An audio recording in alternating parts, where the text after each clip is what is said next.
All right, good afternoon, everyone. This is the agenda review for September, and I'll turn it over to Chief of Staff James Smith. Great, thank you. Okay, let's get started with the agenda for September, and we'll get in with the Finance Committee. The first item is Introductory 323, legislation establishing $130,000+ as maximum compensation for an agreement with CipherWorks for online training platform for city employees. Are there any questions?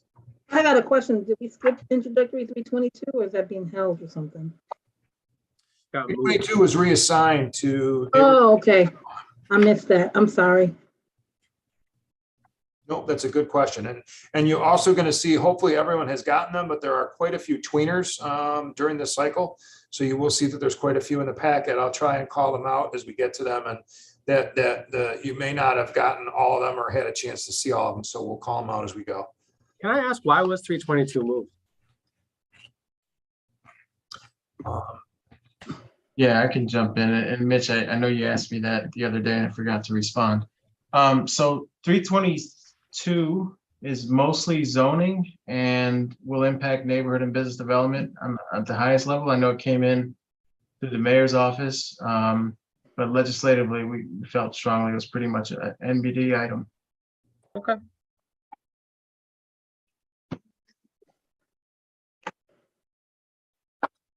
I don't have questions on 323. Okay. Right. Well, questions on 323. We'll move to Introductory 324, legislation authorizing an agreement with SUNY Brockport for up to 5 SUNY students working as interns at the city of Rochester. Any questions?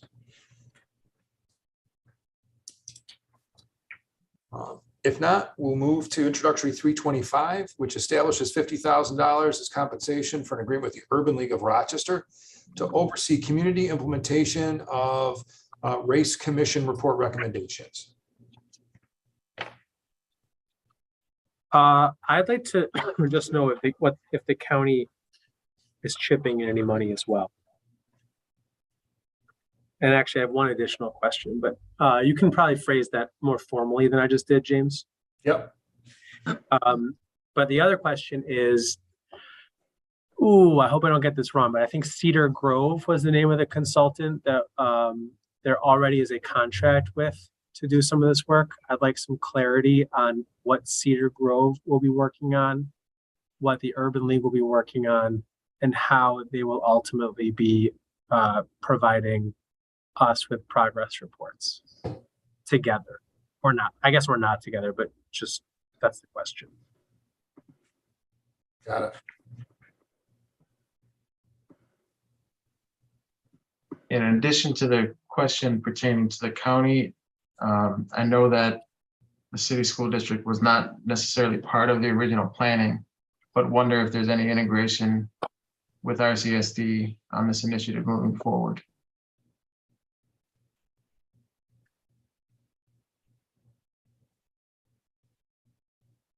Okay. Do we have any other questions on Introductory 325?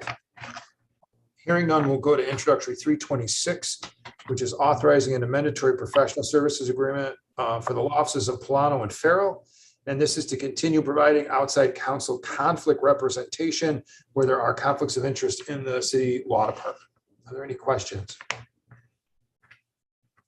I'd like to know how much this contract how this contract has changed over the years. The dollar amounts have been the same over the past, I guess, let me just ask for the last 5 years of this contract, how it's changed.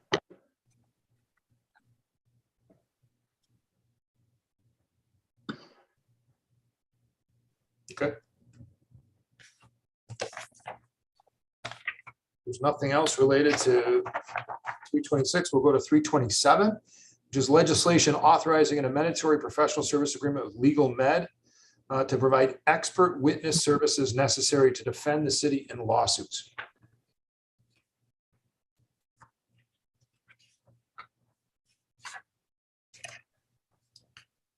Okay, if we don't have questions on that, we'll go to Introductory 328, which is legislation amending an agreement with the National Institute for Criminal Justice Reform to provide training and a study to support the city's Peacemaker Fellowship Program. $59,000 is to be the maximum compensation for the agreement. This is being amended because the original ordinance set the figure at $39,000 due to a typographical error. So this is really just fixing the typographical error. Any questions?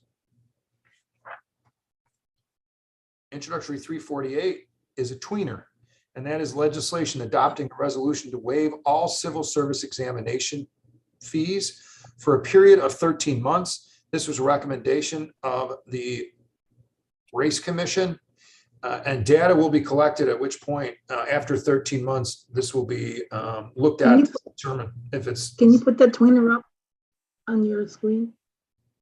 I'm sorry to cut you off. No, that's okay. Yeah, I can. Give me 1 second. Thank you. Thank you.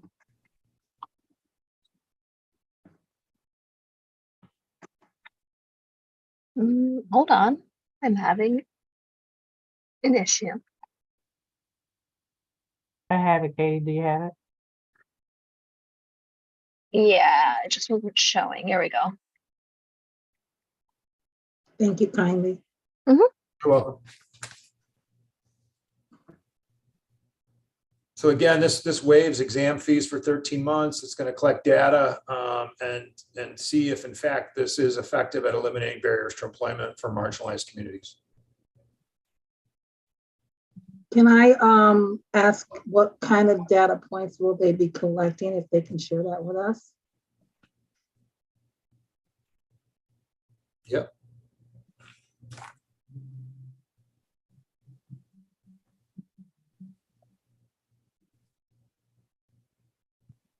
And will that data be shareable to the, to the public? Is that something that's going to be a part of the report?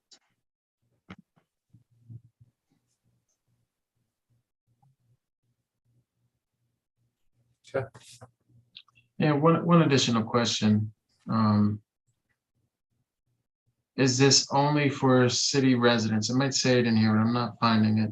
I know the race recommendation was both for the city of Rochester and the county of Monroe, but I wonder if our fees are for city residents only.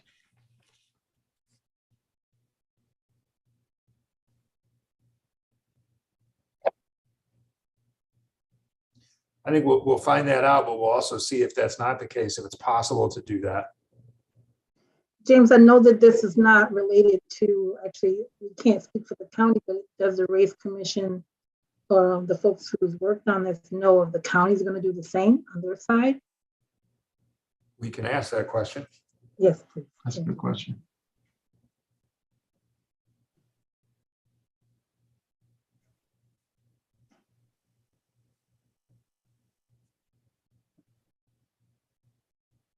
Okay. And one more question, follow up. Will the county be able to share their data with us too?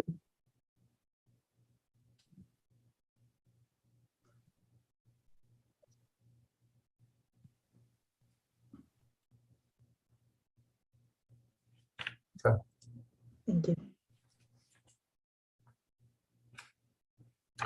Okay. Introductory 351 is legislation appropriating $4 million from the Insurance Reserve Fund to finance the payment of general liability claims.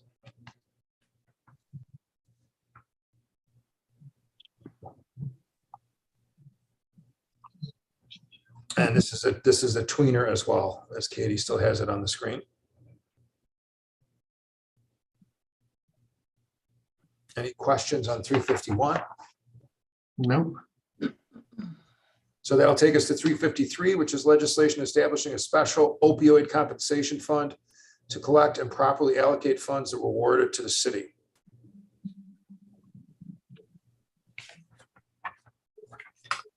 So I'm going to have questions on this. I haven't had time to thoroughly review it.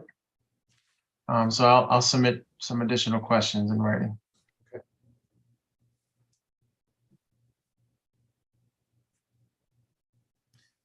Any other questions during agenda review? If not, we'll go to introductory 355, which is, oh, sorry. Oh, okay. Legislation adopting the provisions of general municipal law, which allows a city with a population of less than 1 million to provide a death benefit upon the death of a regular member of a police department or a fire department. This is a tweener and it's introductory 355.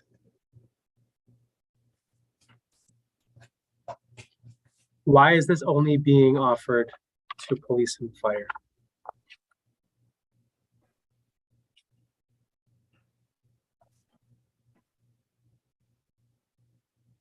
We'll find that out.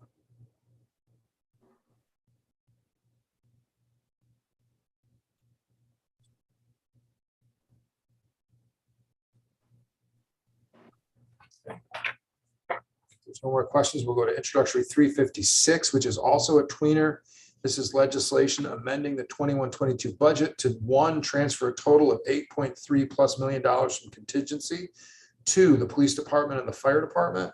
And then two, it also transfers appropriations totaling over $7 million from the following departments to cash capital, administration, the mayor's office, communications and human resources, as well as law department, environmental services, IT, neighborhood and business development, recreation and human services, and undistributed expenses.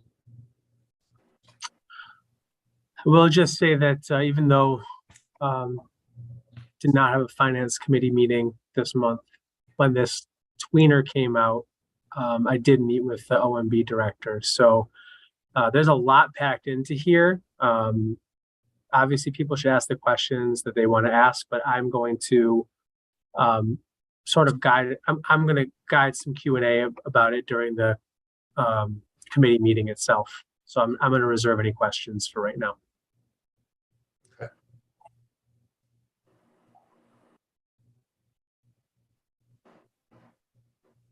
Yeah, it's another situation where I need more time than, this just came in late yesterday and I have to spend some more energy on it.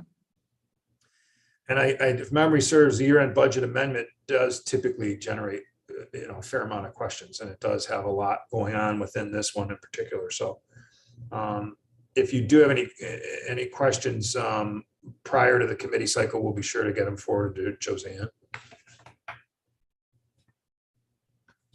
And that completes the finance committee. So we will be moving on to NBD. And as we have already talked about, the introductory 322 is in NBD, which is legislation amending the code of the city of Rochester to reflect New York State Marijuana Regulation and Taxation Act, and to provide time, place, and manner regulations for dispensaries and on-site consumption lounges. So this legislation does two things. It amends the zoning code and also amends Article 2 of Chapter 90. I have a question. I really like the map that's been attached to this, but I really would like to know if they are able to give us a map with the same information, but with the streets highlighted where I can actually see which streets they are on. When you zoom in on the map, I think that's lost. Yes, Councilmember Harris, there is a link that we're able to get, so we'll make sure that all council has that.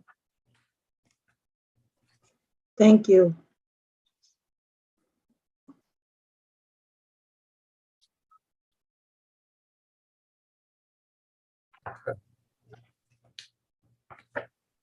Introductory.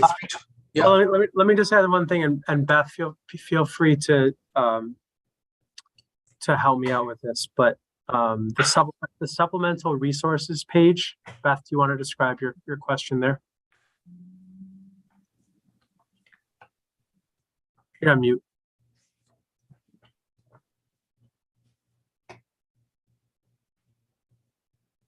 On 356, Mitch? No, on 352 still, on 322 still. 322. Oh, I'm sorry. Just you had asked about getting the supplemental resources page as a separate Word document with all the links so that it's shareable.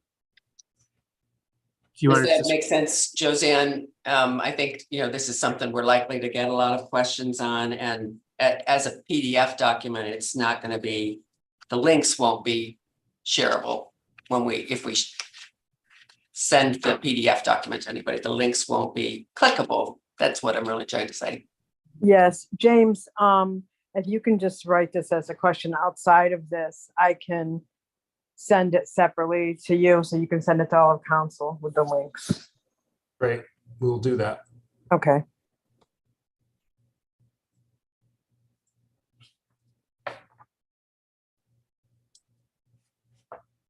Okay.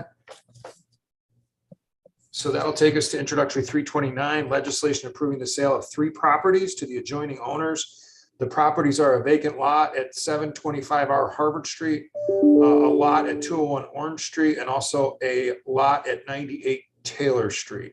Each of them is being sold for $1, which is the city policy.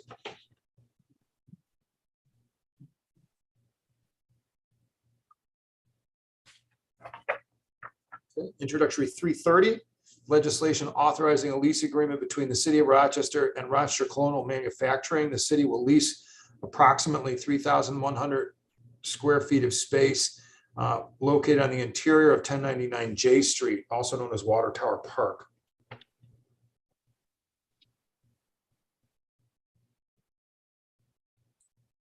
I guess my question here is about why a 3-year term for this lease, especially based on some of the things that Chief Smith has talked about in terms of doing workload analysis and all of that type of work, why we would lock into a 3-year lease.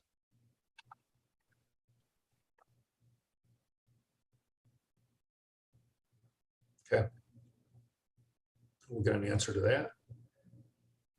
Any further questions on introductory 330? Introductory 331, legislation related to the provision of enhanced street outreach and engagement services for the continuation and expansion of services for homeless and unhoused persons at Peace Village. It's appropriating $240,000+ from the Emergency Solutions Grants CARES Act funds. And it's also establishing $250,000 as maximum compensation for a 1-year agreement with person-centered housing options. Yeah, I have a question here. I noticed in the first 2 years of Peace Village, we funded at a higher rate and served a lot more people, and then there was a drop off. Just want to get an understanding of what the vision is moving forward and what the capacity is of PCHO to provide this service at Peace Village, and is it enough? The homeless challenge is a major challenge, and I think it's a question of are we doing enough in this space, not just at Peace Village, but across the city? Miguel, I'll just say that, I mean, obviously ask the question, and I don't know how that question will be able to be answered in writing as much as in a conversation in committees. But I spent a lot of time working on this with the administration. Peace Village, we came to a point where either the city and county needed to invest in Peace Village, or we needed to think about what the utility of it was. And I am pleased that both the city and the county have really stepped up and made some significant investments here. And at the end of the day, I think what that means is we just have more street outreach, more paid street outreach via PCHO than we've ever had before. And I hope that makes a significant difference, both in terms of the overall situation and at Peace Village. I think in a perfect world, the investment at Peace Village would also be an investment at Loomis Street in a multitude of ways, by having street outreach and by having a kind of continuum of options for folks. But certainly ask the question. I'm happy to talk about it even further if you'd like to. I'll take you up on that. Thank you.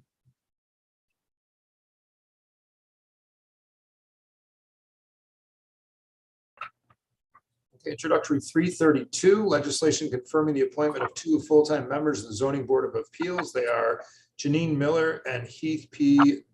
Boyce Pardee.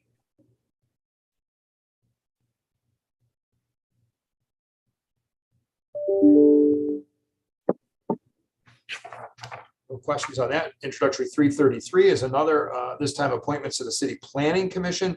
2 individuals, Nicholas Carlton and Joan Roby Davison. 334 is in the same vein, this time for the Rochester Preservation Board. And there's one appointment there, Falon M. Uloth. Any questions on any of those related to appointments to our boards?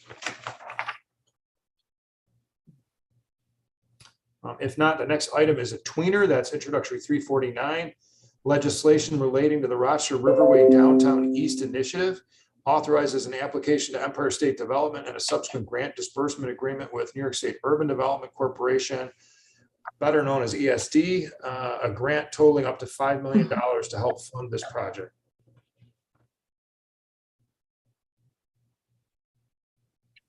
Is that fully funded or do we still need more? For that particular phase? James, can you clarify this? This is an approval of an application, correct? Yes, it authorizes an application Oh, okay. and also a subsequent grant disbursement agreement. So I believe, and I think we can get clarity from the administration, but I believe what this does is authorizes to go for it. And then if we get it, to then have a grant disbursement agreement with the ESD, but we can get some clarification. And also whether this is the entire, as you asked, I believe, Councilmember Harris, is this the entire, does this cover the entire project cost?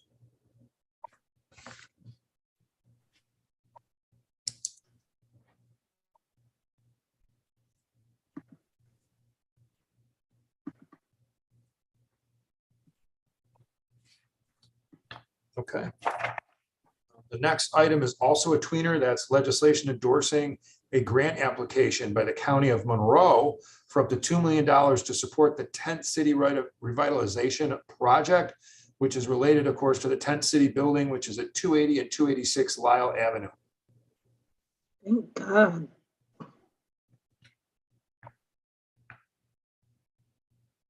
Any questions? I'm excited they're gonna do something about that building. Yes. Same. Not my district, but I'll tell you, I don't know who remembered the Tent City building or going in there to purchase stuff. That was like my favorite go-to. Yeah. Any questions, or just I guess it's all just elation that something's finally happening, right? Mostly elation. One question is, and I'm not sure if this is in the transmittal, I don't see it again, but there were conversations around this being focused on veteran housing, and I just want to understand if that's still the focus.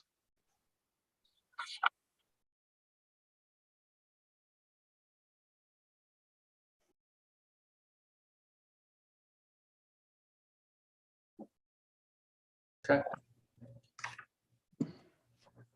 We'll find out. When development, I guess, can we just have a full list of properties that win? I know that's done Sibley, correct? Is that correct, James? Yes, it is. Yeah. I guess. Well, we don't need to even submit this question, but do you know, have they done any other buildings besides Sibley?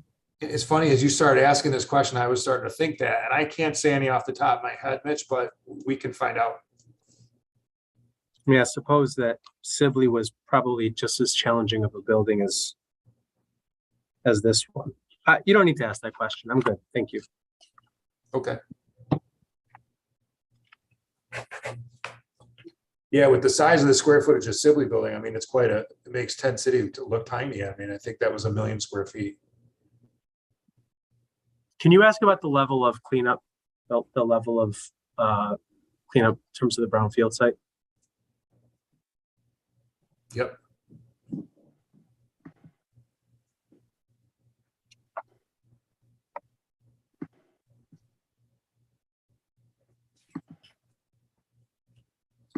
Okay. We're going to move to the Parks and Public Works Committee. And the first item there is Introductory 335, legislation amending Ordinance 2019-62, which authorized the mayor to enter an agreement with the state for $6 million for the War Memorial Riverside Addition project. The amendment we are considering at this council meeting will increase the funding by an additional $1 million. So the revised total will be $7 million. Yeah, question. I just want to get a better sense beyond what was in the transmittal of what the $1 million buys us.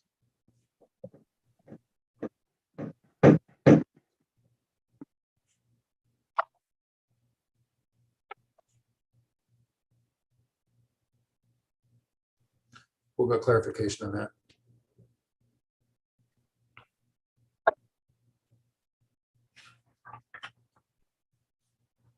Any more questions on the War Memorial Project? If there are any, we'll go to amended introductory 336, establishing $150,000 in a professional services agreement with Labella and Associates, schematic, architectural, and engineering design services for the Genesee Waterways Center Boathouse Project.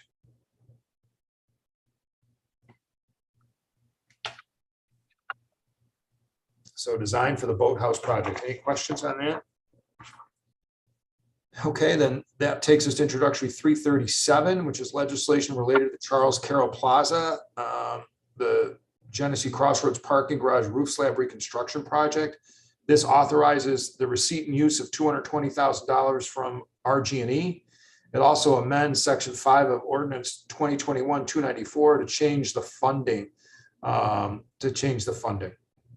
Are there any questions on this item? On the item itself, no, but I do want to get an update on renaming places in the city of Rochester if we can. Where are we at with that?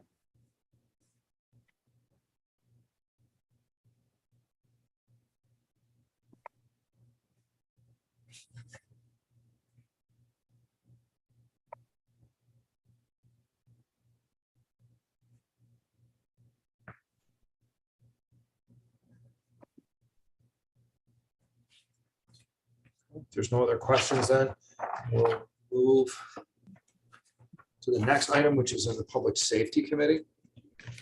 It's introductory 338, legislation authorizing an agreement with LexisNexis for the management of motor vehicle accident records. There is no cost to the city for this service.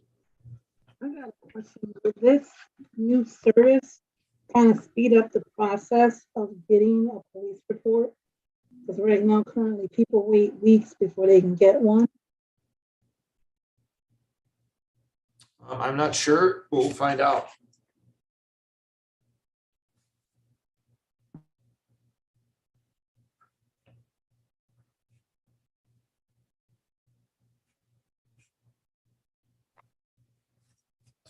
Any other questions on LexisNexis? So the next item is introductory 339. Legislation authorizing an intermunicipal agreement with the Rochester City School District for the receipt and use of $50,000 for reimbursement of the cost of traffic and crowd control services provided by the Rochester Police Department.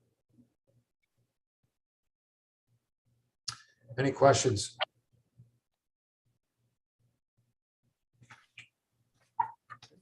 We'll look at introductory 340 next. That's legislation authorizing an amendatory agreement with the University of Rochester Department of Psychiatry. This is related to psychological fitness for duty for the Rochester Police Department services.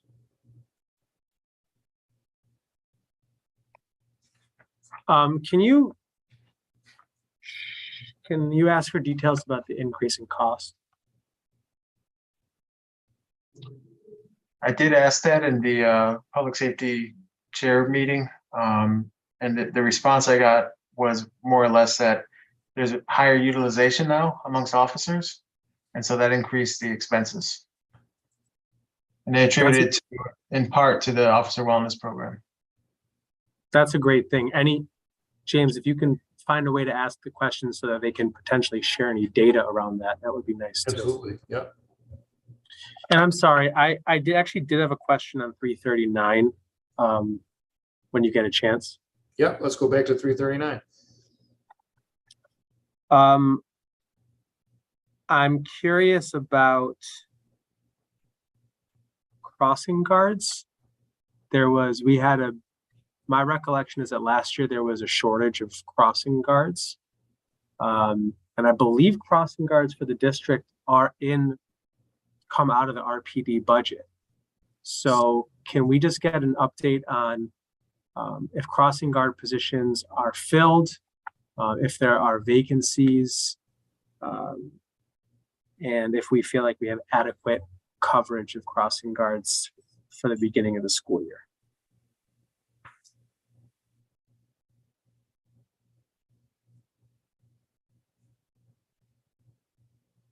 Okay. And I guess the other question about it is that this is also for things like games and ceremonies, etc. Does the staffing request come from RCSD in order to, yeah, I guess that's the question. How is it determined which events they send RPD to? Thank you.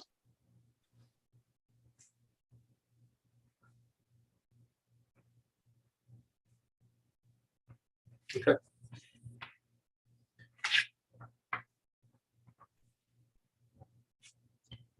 So the next item is introductory 341, legislation authorizing the receipt and use of $54,000+ from the state governor's traffic safety committee, amending the budget of the police department by that same amount.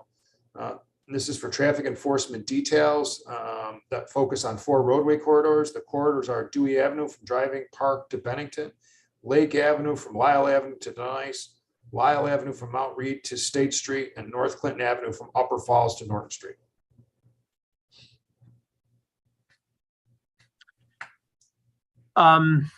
Yeah, if take care, Lachey. If these are 4 places with a disproportionate number of city pedestrian involved crashes, what are we doing about street design for them?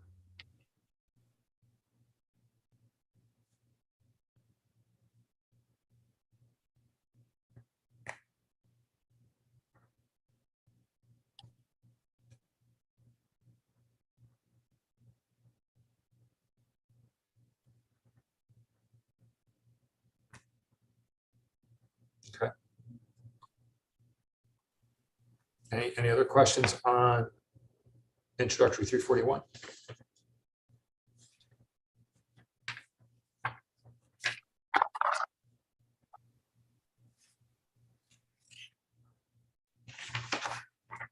Next is introductory 342, legislation authorizing an agreement with Monroe County and the Monroe County Sheriff's Office for RPD's use of the county facilities at no cost for storage of explosives.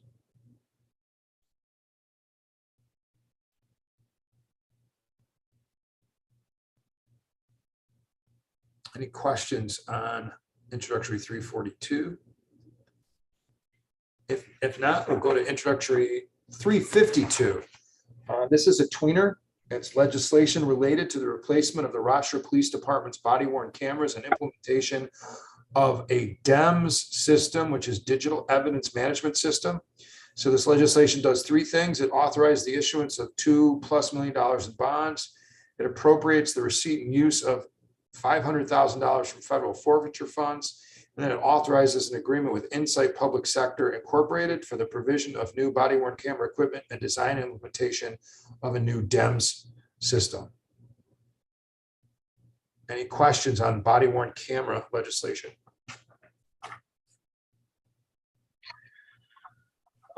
Sure. I'll ask one question, though I don't.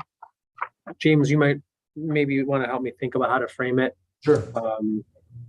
And it's related to what we talked about with the website yesterday too, about engaging in a contract that involves technology and ensuring that we are able to weave in ongoing technical assistance versus consistently having new 6-figure contracts every time.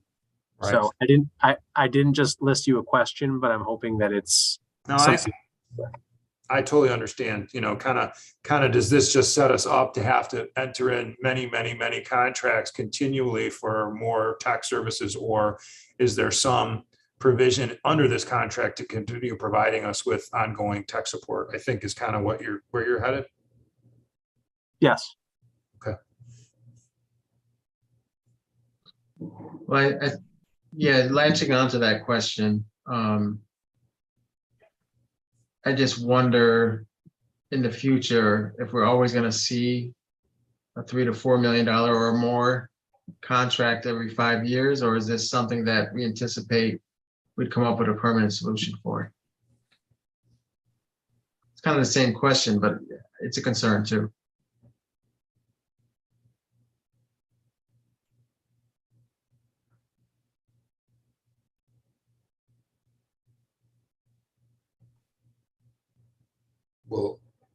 We'll work on getting answers to those two questions. Are there any other questions? If not, we'll go to introductory 354, which is legislation related to funds for Pathways to Peace from the Urban League of Rochester. And so it authorizes an agreement with Urban League of Rochester for the receipt and use of $228,000. It also amends the budget, the office of the mayor, and also amends the budget of undistributed expenses.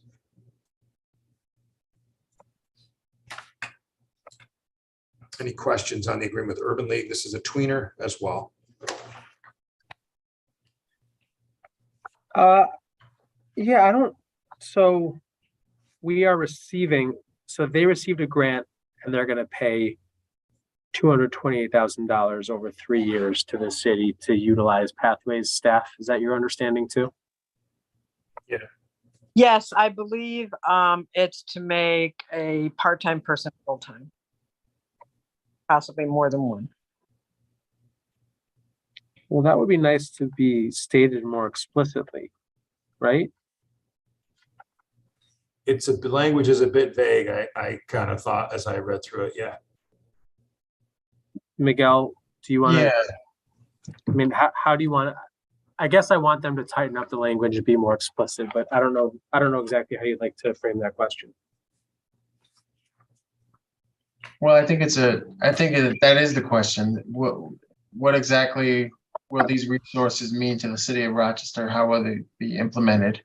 And if it's moving part-timers to full-time, be helpful to explicitly know that. And I know that there's also, unrelated to this piece of legislation, I would also want to know if there's any other additional plans that we might see this month to increase Pathways to Peace workers from part-time to full-time.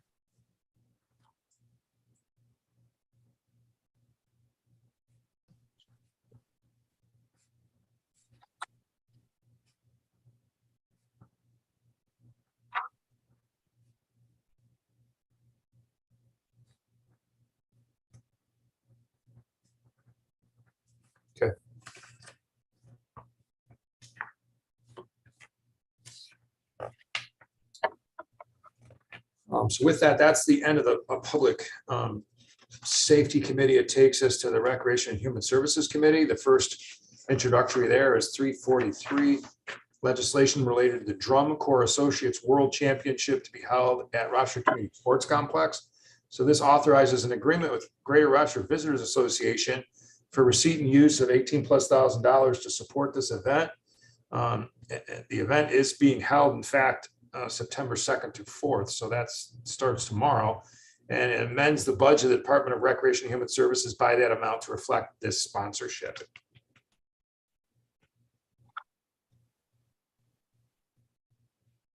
I think the only question is why receiving this month and not last month, or at a point in which we could approve it in advance.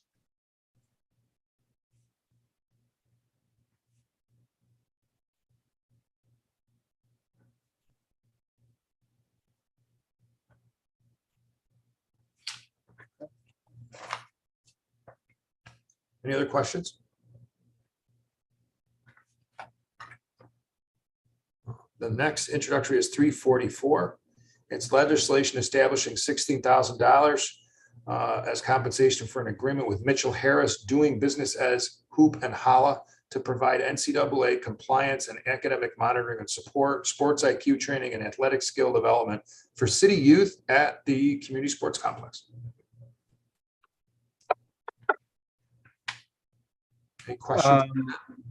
I guess I just want to know, I know we have a contract with a group called the called Hoop and Motivate, also out of the youth sports complex. And I'd just like some clarity as to kind of what the two different organizations, what's the differentiation in services? And I see that they expect to serve more than 100 students this year. But I'd love to know, I guess, what the ultimate projection is.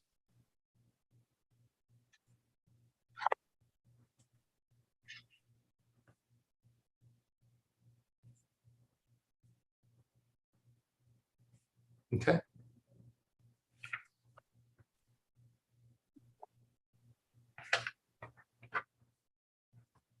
Introductory 345 is legislation related to veterinary services agreements for Rochester Animal Services.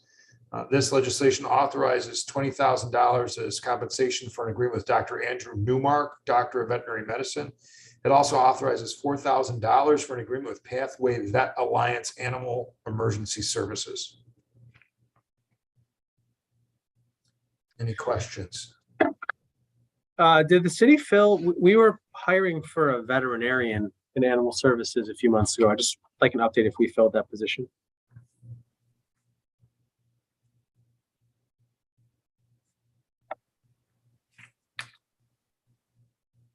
Okay.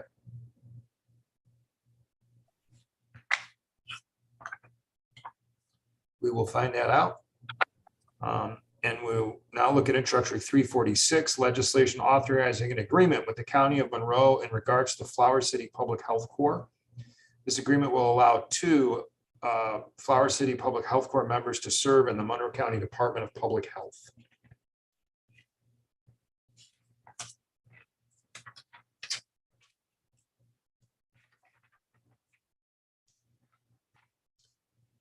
There's no questions on that. It takes us to our last item, which is Introductory 347, legislation authorizing an agreement for the receipt and use of $225,000 congressionally directed spending award from the U.S. Health Resources and Services Administration.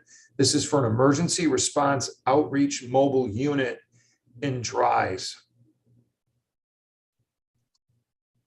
Yeah, couple questions. So Councilmember Harris asked one question in her committee meeting around workforce development, if it'll be outfitted for that purpose. And I just want to gain clarity on that even further to determine if there's a plan to integrate that into Dries in their process, because I know that's something that we both have been interested in. The second question I have is coordination amongst existing mobile units.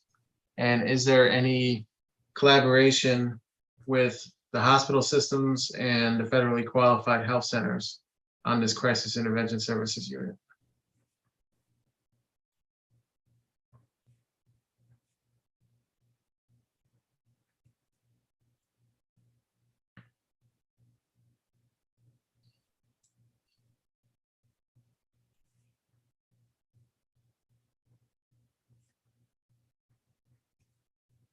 Okay. Any other questions on this or any of the other introductory items for September?